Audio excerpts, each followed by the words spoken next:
정말 그렇습니다. 지난 주까지는 그렇게 긴 이사야가 끝났습니다. 참 길었죠. 그리고 이번 주부터는 잠언 잠깐 이렇게 보고 오늘부터는 히브리서를 한 달 동안 보게 될 것입니다. 참 히브리서는 보시면은 일반적으로 저자가 불명이라고 합니다. 누가 썼는지 모른다는 것이죠. 그것뿐만이 아니라 어디서 썼는지를 그것에 대해서도 모릅니다. 성경 신약, 특히 신약 가운데서 저자가 불명인 그러한 말씀은 몇 개 있지만 그래도 히브리서만큼 불명한 것은 없습니다. 가장 불명한 그러한 히브리서입니다. 그리고 기록한 배경이 있습니다. 배경은 유대교에서 일단은 그 당시에 이제 예수님 오셔가지고 복음을 전했지 않습니까? 그러니 유대교에서 이렇게 지금 같으면 기독교로 이렇게 넘어왔습니다. 넘어왔는데 아직 신앙이 많이 적었겠죠, 그죠? 넘어왔는데 그런데 다시 유대교로 돌아가려는 사람들이 참 많았습니다. 그 평안함, 그죠? 유대교의 어떤 평안함도 있죠. 말씀은 얼마나 또 힘듭니까? 지키려 하면. 그러니까 유대교로 넘어가려고 하는 사람들이 있었고, 또 이때까지의 그 규례가 있지 않습니까? 이때까지 지켜왔던 그 규례가 있기 때문에 또 그쪽으로 이제 넘어가려는 사람들이 참 많았습니다. 그래서 이제 그들한테 주님은, 예수님은 믿음의 주시요 구원의 주시며 소망이시다, 이런 것을 계속 밝혀야 될 그러한 그 상황이 이런 것이죠. 그래서 이 히브리서를 기록하였다는 것입니다. 그 예수님을 어떠하든지 기억하십시오. 그렇게 이제 이것을 기억한 것입니다. 그러니 굉장히 중요한 말씀입니다. 히브리서는 특히 1장 같은 거는 크게 두 부분 나눕니다. 10장까지는 사실 교리입니다. 예수님에 대해서 상당히 깊은 이제 교리가 기록되어 있는데 신학적인 이론이죠. 예수님은 우월하다 이겁니다. 어떠하든지 모든 사람보다 우월하다는 것을 알려주는 것인데, 그 다음에 13장, 11장부터 3장, 마지막 3장까지는 어떻게 살아야 할 것인가에 대한 권고입니다만 정말 이 히브리서는 참 중요합니다. 교리서로서도 참 중요하고, 제가 신학교에 다닐 때에 이 조직신학이라고 그 교리죠, 그죠? 그것을 가장 좋아하는 과목 중에 하나였습니다. 그것을 좋아하는 학생이 참 많죠, 그죠? 정말로 귀한 말씀이 이 히브리서인데, 그래서 오늘 이 히브리서를 배워보시면서 여러분들도 다 아시는 말씀도 있지만은 여하튼 참 은혜 받는 귀한 시간이 되었으면 합니다. 본문 말씀도 보면은 크게 이제 두 부분으로 나눕니다. 앞부분은 예수님이 어떠한 분이냐, 조금 전에 말씀드렸지 않습니까? 어떤 조직적인 신학의 바탕으로 이제 적혀 있기 때문에 예수님은 어떤 분인가에 대해서 이제 기록하고 있고, 그 뒷부분은 예수님은 천사보다도 비교할 수 없이 뛰어나다는 것을 적혀 있습니다. 왜 천사 이야기가 나오냐 하면 당시 그 유대인들은 그 천사들도 막 숭배했거든요. 그러니까 아니다, 천사와 예수님은 비교할 수 없이 예수님 뛰어나신 분이라는 것을 계속 적고 있습니다. 그래서 저는 오늘은 천사는 예수님보다 뛰어나지 못하다, 예수님도 뛰어나다는 말씀보다도 앞에 있는 그 예수님에 대한 말씀을 가지고 제가 더 많이 말씀을 드리려고 하고 있습니다. 1절에 보면은 참 그렇게 기록하고 있습니다. 옛적의 선지자들을 통하여 여러 부분과 여러 모양으로 우리 조상들에게 말씀하신 하나님이, 이렇게 시작을 하고 있습니다. 여러분, 옛적의 선지자를 통하여서 말씀하셨다. 그러면은 그 다음에 뭐가 나올 것 같습니까? 옛날에 말씀하셨으니까 오늘날 우리에게도 말씀하셨다, 이 말이 당연히 나오는 것이죠, 그죠? 그 말씀을 오늘 저희들이 보자는 것입니다. 하나님은 그렇습니다. 말씀하시는 분이십니다. 선지자를 통하여 가지고 여러 부분과 모양으로 그렇게 말씀을 하셨습니다. 여러분, 하나님께서 말씀하실 때는 다양한 방법으로 말씀하셨습니다. 계시의 다양성을 말해주는 것입니다만, 다른 말로 표현을 하면은 그들한테 가장 적절한 방법으로 나타내셨다고 생각하는 것이 더 바를 것입니다. 이해를 돕기 위해 가지고 그들 상황에 맞추어 가지고 하나님께서 그냥 개인적으로 막 이렇게 나는 이런 사람이다, 이런 신이라는 것을 그냥 이렇게 공포하신 것이 아니라 그 개인의 상황과 여러 가지 그런 그 주위의 상황, 현 상황을 생각하면서 하나님께서 계시를 하신 것이죠. 그만큼 하나님께서는 섬세하신 분이라는 것이죠. 막 그냥 뱉으시는 분이 아니고 다 우리를 위하여서 이렇게 상황에 맞추도록 풀어가시는 분이라는 것입니다. 요셉이나 다니엘한테는요 꿈과 환상으로 나타냈지 않습니까? 뿐만이 아니라 사무엘한테는 음성으로 이렇게 나타내실 때도 있었지 않습니까? 뿐만이 아닙니다. 발람한테는 동물까지 이용해가지고 하나님을 나타내시고 그렇게 하시고 가브리엘이나 여러 천사를 동원할 때도 참 많았지 않습니까? 어떠하든지 여러 방법을 통하여서 옛적에 하나님께서 계시하셨다는 것을 먼저 말하고 있습니다. 그 하나님의 말씀을 오늘날 우리에게는 어떻게 나타내셨느냐는 것입니다. 물론 여기서는 우리는 유대인이지 않습니까? 그래서 히브리서의 수신자는 유대인입니다. 헬라의 성경에 보면은 히브리에게라고 적혀 있거든요. 그래서 히브리서는 수신자가 히브리 사람입니다. 하나님은 우리에게 말씀하셨는데 누구를 통하여서 말씀하셨는가? 그것을 정확하게 적혀 있습니다.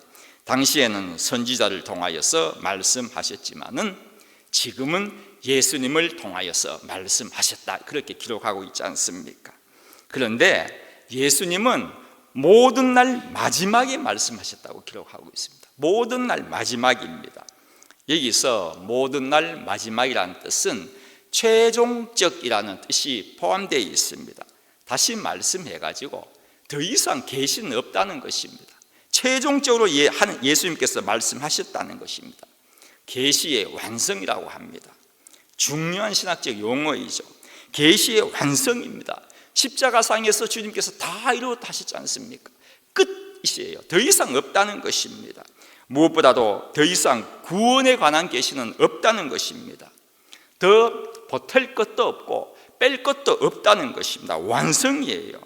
여러분, 이 계시의 완성은 사실 우리의 저희들한테는요 굉장한 은혜입니다.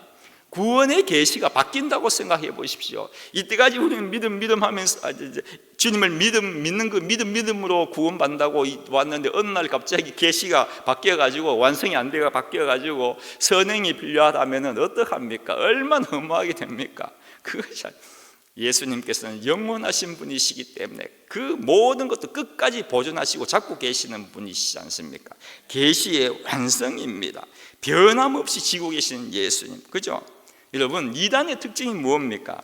이단의 특징이 뭐라고 생각하십니까? 그 사람들의 특징은요 자기들이 하나님으로부터 계시를 받았다는 것이지 않습니까? 여호와 증인도 마찬가지입니다. 몰몬교도 마찬가지예요. 심지어 이슬람도 마찬가지예요. 천사들부터 하나님으로부터 뭔가를 받았기 때문에 글로 빠지는 것이지 않습니까? 당연히 그렇겠죠. 받았겠죠. 누군가로부터 받았으니까 보였고 자기 앞에 나타났지 않습니까? 받았겠죠. 사탄으로 받은 것이지 않습니까? 그들은요 성경을 제대로 믿지 못하기 때문에 넘어간 것입니다. 다른 것이 아니에요. 하나님의 말씀을 바르게 믿지 않았기 때문에. 여러분 꿈에요, 여러분이 꿈에 아니면은 직접 보는 눈앞에서 누가 나타났다고 생각해 보십시오. 천사가 나타나는 거예요. 가장하지 않습니까? 마귀는 천사가 나타났어요. 우리가 생각하는 그 천사가 영적으로 당장 알지 않습니까? 천사라는 걸. 천사 나타났어요. 천사가 나타나가지고 내년에는 세상 끝이다. 몇 년 후에는 예수님께서 이 땅에 오신다. 종말이다. 재림하신다. 이러한 말을 하면은 몇 명이 안 넘어갈 것 같습니까? 많은 사람들은 넘어갑니다. 왜 넘어가신 줄 아십니까? 성경의 권위를 믿지 않기 때문입니다. 여러분, 성경의 권위가 뭡니까? 성경의 권위는요 성경 자체에 있습니다. 이 성경 말씀은요 이 성경보다 더 귀한 말씀, 더 높이 둘 것이 책이 어디 있습니까? 체험이 어디 있습니까? 이 성경보다 더 높이 두어야 될 것이 세상에 어디 있습니까? 성경 말씀은요 그 권위는요 그 위에 있는 것이 없기 때문에 이 자체 하나님께서 말씀하셨다, 그 많이 이야기하지 않습니까? 하나님의 언약, 하나님 지키신다.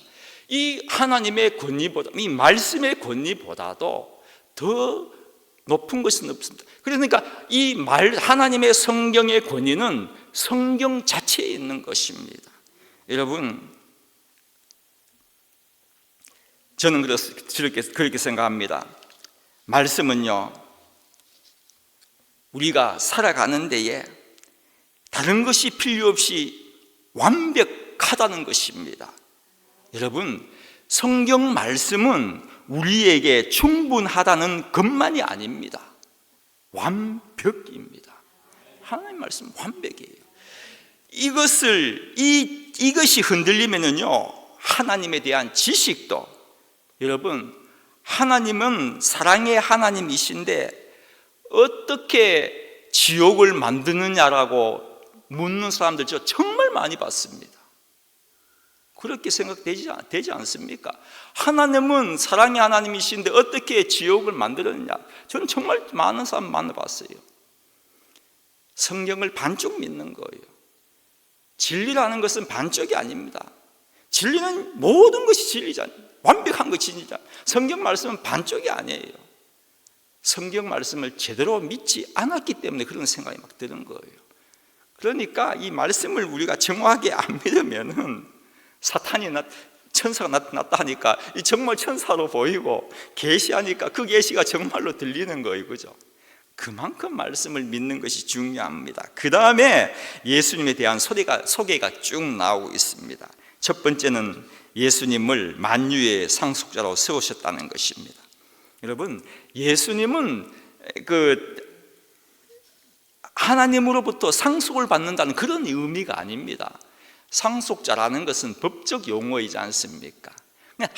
예수님께서는 하나님께서 가지신 모든 것을 예수님도 다 가지셨다는 그런 의미에서 말하는 것이지, 하나님으로부터 상속을 받고 뭐 그런 분이 아니시지 않습니까?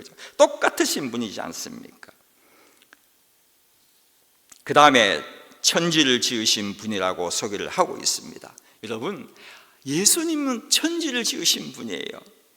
세상의 주인이 누구인가를 우리에게 알려주는 말씀이지 않습니까? 저희들은요, 예수님이 세상을 창조하셨다는 것을 알고 믿고 있습니다. 믿고 있기 때문에 저희들이 취해야 할 태도가 뭐라고 생각하십니까? 하나님께서 천지를 창조하셨습니다. 예수님께서 천지를 창조하셨습니다. 공기도 주셨습니다. 땅도 주셨습니다. 땅은 내가 거기서 심고 이렇게 갈구고 물도 주시지만 결국은 하나님께서 모든 것을 자라게 해 주셨습니다. 우리가 뭘 해야 되느냐는 것입니다. 대자연도 주셨어요. 바다에는 고기가 얼마나 많습니까? 이런 거 다 주셨습니다. 우리가 취해야 할 태도가 뭐냐는 것입니다. 무엇 같습니까? 하나님께서 태초에 천지를 창조하셨다. 예수님께서 천지를 창조하셨다는 이 말씀이 우리에게 주어진 목적은요, 감사하라는 것입니다. 믿고 우리에게 하나님께서 원하시는 것은 감사입니다. 감사는요, 정말 그렇습니다. 모든 것을 이깁니다. 불평, 불만도요, 감사가 있으면은 그런 것도 이기고요. 감사는 우리 마음에 넣으면 넣을수록 더욱더 감사하는 생활이 나오지 않습니까? 여러분, 잘 아시는 여호사밧의 찬양대 첫 번째 고백이 무엇입니까? 이길 것을 믿습니다. 그게 아니었습니다. 여호와께 감사하세요였습니다. 첫 번째 말이 그겁니다. 풍년등화 같은 시기에도 감사였던 것입니다. 하나님의 주권을 인정한 것이죠. 또 그 다음에 예수님은 하나님의 영광의 광채시요 본체의 형상이라고 말하고 있습니다. 예수님은 하나님과 비슷한 관계가 아니라는 것이에요. 똑같은 관계라는 것입니다. 똑같은 분이라는 것입니다. 닮았다는 것이 아닙니다. 그 자체라는 것입니다. 하나님의 영광의 광채라고 합니다. 영광스러운 빛 그 자체가 예수님이시다는 거예요. 동등입니다. 또 그의 능력의 말씀으로 만물을 붙드신다고 그렇게 했습니다. 여러분, 세상은 그냥 흘러가는 것이 아니란 말입니다. 쉽게 말하면은 이 우주가 제대로 운행되는 것은 저절로 운행되는 것이 아니라 자기의 스스로의 힘으로 이 우주가 운행되는 것이 아니라는 것입니다. 하나님께서 붙들어 주셨기 때문이라는 것입니다. 여러분, 아름다운 별들이 그 자리에 딱 있는 것, 그것이 그냥이 아니라는 것입니다. 하나님께서 붙들어 주셨기 때문이랍니다. 그 언제 붙들어 주느냐? 1초의 흔들림 없이 붙들어 주셨기 때문이라는 것입니다. 그런데 이런 말을 하면 너무나 먼 떨어진 이야기 같지 않습니까? 우주 이야기하고, 그러니까 너무 우리와 상관이 없는 것 같이 느껴질 때가 있지만은, 그러나 여러분이 지금까지 더 가까운 이야기를 예로 든다면은, 여러분들이 지금까지도 살아있는 것은 하나님께서 붙들어 주셨기 때문이라는 것입니다. 만물을 왜 하나님께서 붙드셨겠습니까? 간단합니다. 하나님께서 만드셨기 때문입니다. 그렇다면 여러분들은 왜 하나님께서 붙들어 주시겠습니까? 하나님의 자녀이시기 때문입니다. 시편 37절 보면은 37절 보면은요, 여호와께서 사람의 걸음을 정하시고 그의 길을 기뻐하시나니 그는 넘어지나 아주 엎드러지지 아니함은 여호와께서 그의 손으로 붙드심이로다. 새벽녘에는요, 더욱더 우리의 마음이 와닿도록 번역하고 있습니다. 어쩌다 비틀거려도 주님께서 우리의 손을 잡아주시니 넘어지지 않습니다. 이렇게 기록하고 있습니다. 그때 잡아주셨던 주님의 손은요, 우주를 붙드시는 그 주님의 손은, 그 옛적에 붙드셨던 그 주님의 손은요, 여전히 지금도 유효한 것입니다. 여전히 우리 하나님의 손은요, 지금도 우리를 붙들어 주신다는 것입니다. 믿음의 조상 아브라함도 자빠졌지 않습니까? 다윗도 넘어졌어요. 그들을 하나님이 그냥 내버려 주셨습니까? 얼마나 꽉 잡아 주셨습니까? 주님은요, 여전히 우리의 손도 잡아 주시는 분이시라는 것입니다. 신명기 32장에 보면은요, 여호와께서 그를 황무지에서 짐승에 부르짖는 광야에서 만나시고 호위하시며 보호하시며 자기 눈동자같이 지키셨도다, 이렇게 기록하고 있습니다. 무슨 말입니까?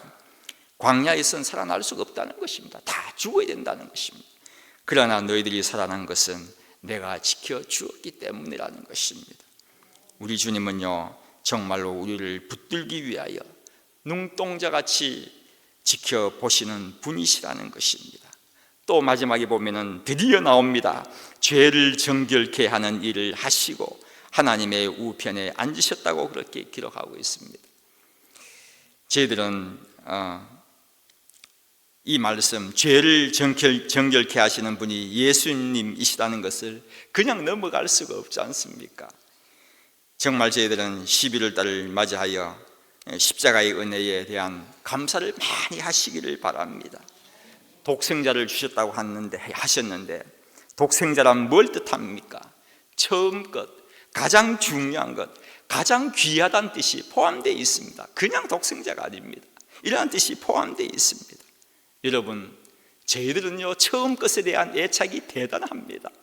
저는요, 처음에 청년 때에 차를 사가지고, 그 애착이 대단하지 않습니까? 새 차 샀어요. 차를 사가지고 그냥 문 열고 들어가서 시동 걸고 가면 되지 않습니까? 그냥 뺑 한번 돌고 키 열고 또 키 이제 서가지고 문 닫고는 그냥 가면 되는데 또 한번 뺑 돌고 왜 그렇게 합니까? 처음 것에 대한 애착이 그만큼 있다는 겁니다. 여러분, 어느 집사님은 그런 말 하시더라고요. 자기가 그렇게 원하는 차를 샀답니다. 비싼 차를 샀어요. 얼마나 애착이 있겠습니까? 그 다음날 앞에 차가 뒤로 빼가다가 자기 차를 박아버렸대요. 그 다음날 그 애착이, 그 마음 우리가 이해되지 않습니까? 여러분, 하나님도 마찬가지입니다. 처음 것, 가장 귀한 것, 가장 소중한 것, 독생자를 우리를 위하여 십자가에 못 박으셨다는 것은 확실합니다. 정말로 확실합니다. 하나님은 주님보다도 우리를 더 사랑하십니다. 확실합니다. 11월은 추수감사절 때 있는 달입니다. 내 가진 것 적은데 무슨 감사입니까? 나는 이렇게 힘든데 어떻게 하나님께 감사합니까? 그렇게 생각하는 분도 혹시 계실지 모르겠습니다. 아닙니다. 첫 번째 아들, 가장 귀한 아들, 가장 소중한 그 주님까지도 하나님이 주셨는데 무엇을 감사 못하겠습니까? 정말로 범사에 감사입니다. 이것은 하나님의 뜻이라고 그렇게 하셨지 않습니까? 하나님의 뜻을 이루시는 여러분들 한 달 되시기를 바랍니다.